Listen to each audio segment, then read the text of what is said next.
Hello everyone, কেমন আছেন সবাই? আশা করি সবাই অনেক ভালো আছেন। আজকে আমি আপনাদেরকে নতুন একটা ত্বক ফর্সাকারী ফেস ওয়াশ সম্পর্কে বলবো।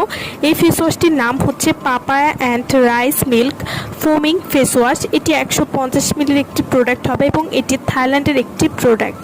যারা ত্বকে কোনো রকম নাইট ক্রিম ব্যবহার ছাড়া একটা ফেস ওয়াশের মাধ্যমে ত্বককে ধবধবে সাদা ফর্সা করতে চাচ্ছেন, তারা কিন্তু papaya and rice milk foaming face ওয়াশটি ব্যবহার করতে পারেন।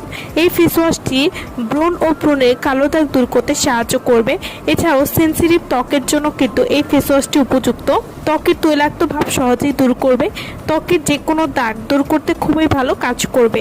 এই ফেস ওয়াশটি কোনো রকম পার্শ্ব প্রতিক্রিয়া বা ক্ষতি নেই। Papaya and rice milk face wash এটি ত্বকের পোর্স ছোট করতে সাহায্য করবে, বা যাদের ত্বকে গর্ত রয়েছে বা ছিদ্র রয়েছে সেই ছিদ্র টাইট করতেও এই ফেস ওয়াশটি খুবই ভালো কাজ করবে।